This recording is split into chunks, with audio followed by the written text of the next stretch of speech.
ಎಲ್ರಿಗೂ ನಮಸ್ಕಾರ. 20 ಮಾವಿನಕಾಯಿ ತೊಗೊಂಡಿದ್ದೀನಿ ಉಪ್ಪಿನಕಾಯಿ ಹಾಕೋದಕ್ಕೆ ಅಂತೇಳಿ. ನೀಟಾಗಿ ತೊಳೆದ್ಬಿಟ್ಟು ನೀಟಾಗಿ ಒರೆಸಿಟ್ಕೊಳ್ಳಿ, ನೀರು ಇಲ್ಲದೆ ಇರೋ ರೀತಿ. ಅದೇ ರೀತಿ ಈ ರೀತಿ 4 ಹೋಳಿಗೆ ಮಾವಿನಕಾಯಿ ಹೆಚ್ಕೊಳ್ಳಿ. ವಾಟೆ ಒಂದು ಸ್ವಲ್ಪನೇ ಇರಬಾರ್ದು, ಆ ರೀತಿ ಹೆಚ್ಕೊಳ್ಳಿ, ಹಾಗಾದರೆ ಕೆಡೋದಿಲ್ಲ. ನೀಟಾಗಿ ವಾಟೆ ತೆಗೆದುಬಿಡಿ. ಹಾಗೆ ನಾನಿಲ್ಲಿ 1 kg ಅಷ್ಟು ಗೋಲ್ಡ್ ವಿನ್ನರ್ ಎಣ್ಣೆ ತೊಗೊಂಡಿದ್ದೀನಿ. ಇದರಲ್ಲಿ ಅರ್ಧ kg ಅಷ್ಟೇ ಯೂಸ್ ಮಾಡೋದು.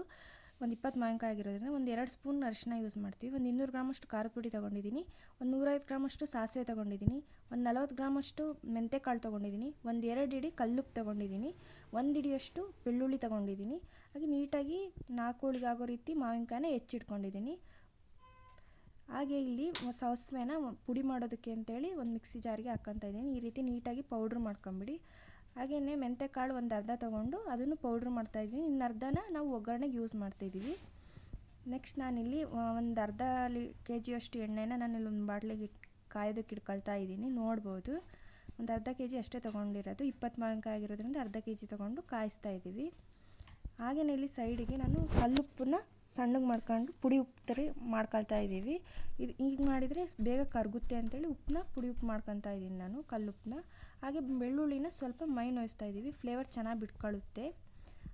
ಹಾಗೆಯೇ ಇಲ್ಲಿ ಎಣ್ಣೆ ಕಾದಿದೆ ಇವಾಗ, ಅದಕ್ಕೇ ನಾವಿಲ್ಲಿ ಒಂದು ಅರ್ಧ ಮೆಂತೆಕಾಳನ್ನ ಹಾಕ್ತಾಯಿದ್ದೀವಿ. ನೀವು ಇಲ್ಲಿ ನೋಡ್ಬೋದು, ಇನ್ನು ಅರ್ಧ ಮೆಂತೆಕಾಳನ್ನ ಪೌಡ್ರ್ ಮಾಡಿ ಹಾಕ್ತೀವಿ, ಅರ್ಧನ ಎಣ್ಣೆಗೆ ಕರಿಯೋದಕ್ಕೆ ಹಾಕ್ತಾಯಿದ್ದೀವಿ, ಚೆನ್ನಾಗಿರುತ್ತೆ.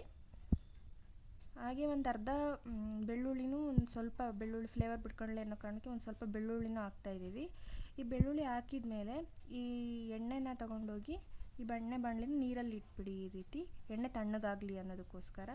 ಯಾವುದೇ ಕಾರಣಕ್ಕೂ ನೀರು ಮಿಕ್ಸ್ ಆಗಬಾರ್ದು ಎಣ್ಣೆಗೆ, ಆ ರೀತಿ ನೋಡ್ಕೊಳ್ಳಿ.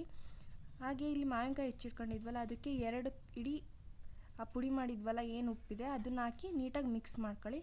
ಇಲ್ಲಿ ನೋಡ್ಬೋದು ನೀವು, ಈ ಮಾವಿನಕಾಯಲ್ಲಿ ವಾಟೆಯಲ್ಲಿ ಸ್ವಲ್ಪ ಹಿಂಗೆ ಬ್ಲ್ಯಾಕಿಶ್ ಆಗಿ ಬಂದಿದೆಯಲ್ಲ, ಇದು ಅಷ್ಟು ನೀಟಾಗಿ ತೆಗಿಬೇಕು. ಮಾವಿನಕಾಯಿನಲ್ಲಿ ಒಂದು ಸ್ವಲ್ಪನೂ ವಾಟೆ ಇರಬಾರ್ದು, ಆ ರೀತಿ ತೆಗೀರಿ. ಹಾಗಾದರೆ ಉಪ್ಪಿನಕಾಯಿ ಕೆಡೋದಿಲ್ಲ. ವಾಟೆ ಮಾತ್ರ ಬಿಟ್ಬಿಡ್ರಿ, ನೀಟಾಗಿ ಕ್ಲೀನ್ ಮಾಡಿರಿ. ಸ್ವಲ್ಪನೂ ನೀರಿನ ಅಂಶ ಇರಬಾರ್ದು, ಆ ರೀತಿ ನೀಟಾಗಿ ಒರೆಸಿ ನೀವು ಉಪ್ಪಿನಕಾಯಿಗೆ ಬಳಸ್ಬೋದು. ಹಾಗೆ 200 ಗ್ರಾಮಷ್ಟು ಖಾರದ ಪುಡಿ ಹಾಕ್ತಾಯಿದ್ದೀನಿ. ಇದನ್ನು ನೀಟಾಗಿ ಮಿಕ್ಸ್ ಮಾಡ್ಕೊಳ್ಳಿ. ಇದಕ್ಕೇ 2 ಸ್ಪೂನಷ್ಟು ಅರಿಶಿನ ಪುಡಿ ಹಾಕಿ ಅದನ್ನು ನೀಟಾಗಿ ಮಿಕ್ಸ್ ಮಾಡ್ಕೊಳ್ಳಿ. ನೀವು ಖಾರ ನೋಡಿಕೊಂಡು ಖಾರದ ಪುಡಿ ಯೂಸ್ ಮಾಡಿ. ನಾನಿಲ್ಲಿ 20 ಮಾವಿನಕಾಯಿಗೆ 200 ಗ್ರಾಮಷ್ಟು ಖಾರದ ಪುಡಿ ಹಾಕ್ತಾಯಿದ್ದೀನಿ. ನೀವು ಖಾರಕ್ಕೆ ತಕ್ಕಂಗೆ ಹಾಕ್ಕೊಳ್ಳಿ, ನಿಮಗೆ ಖಾರ ಹೆಂಗೆ ಬೇಕೋ ಹಂಗೆ. ನೀಟಾಗಿ ಮಿಕ್ಸ್ ಮಾಡ್ಕೊಳ್ಳಿ. 2 ಸ್ಪೂನ್ ಅರಿಶಿನ ಹಾಕಿದ್ದೀನಿ. ಇದಕ್ಕೇ ನಾವು ಸಾಸಿವೆ ಪುಡಿ ಹಾಕ್ತಾಯಿದ್ದೀವಿ. 200 ಗ್ರಾಮಷ್ಟು ಏನಿತ್ತಲ್ಲ ಅದು ಸಾಸಿವೆ ಪುಡಿ ಹಾಕ್ತಾಯಿದ್ದೀವಿ. ಇದನ್ನು ನೀಟಾಗಿ ಮಿಕ್ಸ್ ಮಾಡ್ಕೊಳ್ಳಿ.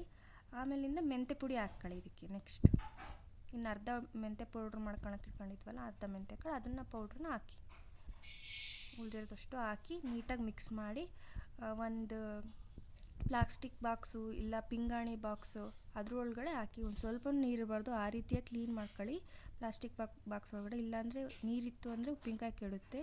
ಅಗ್ಲಗ್ಲ ಎಲ್ಲರೂ ಉಪ್ಪಿನಕಾಯಿ ಡಬ್ಬಕ್ಕೆ ಕೈ ಹಾಕಬೇಡಿ, ಒಬ್ಬರೇ ಯೂಸ್ ಮಾಡಿ. ತಣ್ಣಗಾಗಿರೋ ಎಣ್ಣೆನ ಈಗ ಬಾಕ್ಸ್ ಒಳಗೆ ಹಾಕ್ತಾಯಿದ್ದೀನಿ, ನೋಡ್ಬೋದು. ಈ ರೀತಿ ಹಾಕಿ ಒಂದು ಸತ ಅಂದರೆ ಸೌಟಲ್ಲೇ ಕೈ ಆಡಿಸಿ ಲಿಡ್ ಕ್ಲೋಸ್ ಮಾಡಿ ಇಟ್ಬಿಡ್ರಿ. ಒಂದು 2 ದಿನ ಬಿಟ್ಟ ಮೇಲೆ ಓಪನ್ ಮಾಡಿ. 2 ದಿನ ಬಿಟ್ಟು ಅದು ಫುಲ್ ಎಣ್ಣೆ ಎಲ್ಲ ಮೇಲ್ಗಡೆ ನಿಂತಿರುತ್ತೆ. ಆಗ ನಿಂತರೆ ಉಪ್ಪಿನಕಾಯಿ ಕೆಡೋದಿಲ್ಲ. ಇವಾಗ ನೋಡ್ಬೋದು, ಇವತ್ತು ನಾನು ಲಿಡ್ ಕ್ಲೋಸ್ ಮಾಡ್ತಾಯಿದ್ದೀನಿ.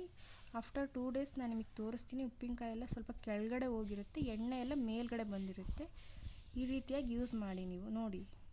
ಎಣ್ಣೆ ಎಲ್ಲ ಸ್ವಲ್ಪ ಮೇಲ್ಗಡೆ ಬಂದಂಗೆ ಕಾಣ್ತಾ ಇದೆ. ಇದು 1 ದಿನದ್ದು. ನೆಕ್ಸ್ಟ್ ಡೇಗೆ ಫುಲ್ ಮೇಲ್ಗಡೆ ಬರುತ್ತೆ, ತೋರಿಸ್ತೀನಿ ನೋಡಿ ನೀವು. ನೆಕ್ಸ್ಟ್ ಸೆಕೆಂಡ್ ಡೇದು ತೋರಿಸ್ತಾ ಇದ್ದೀನಿ. ಈ ರೀತಿಯಾಗಿ ಫುಲ್ ಮೇಲ್ಗಡೆ ಬಂದಿದೆ, ಉಪ್ಪಿನಕಾಯಿ ಎಲ್ಲ ಕೆಳಗಡೆ ಹೋಗಿದೆ, ಕಾಯೆಲ್ಲ ನೀಟಾಗಿ. ಈ ರೀತಿಯಾಗಿ ಯೂಸ್ ಮಾಡಿ, ಒಬ್ಬರೇ ಯೂಸ್ ಮಾಡಿ. ಮತ್ತು ನಿಮ್ಗೆ ಎಷ್ಟು ಬೇಕೋ ಅಷ್ಟನ್ನ ತೆಗೆದಿಟ್ಕೊಂಬಿಡಿ. ಅಗ್ಲಗ್ಲ ಅದಕ್ಕೆ ಸೌಟ್ ಹಾಕೋದು ಕೈ ಹಾಕೋದು ಆ ರೀತಿ ಮಾಡಬೇಡ್ರಿ. ಆ ರೀತಿ ಮಾಡಿದರೆ ಉಪ್ಪಿನಕಾಯಿ ಕೆಡುತ್ತೆ. ನಿಮ್ಗೆ ಎಷ್ಟು ಬೇಕೋ ಅಷ್ಟು ಯೂಸ್ ಮಾಡಿ. ನೀವು ಒಂದು ಸಲ ಟ್ರೈ ಮಾಡಿ. Thank you.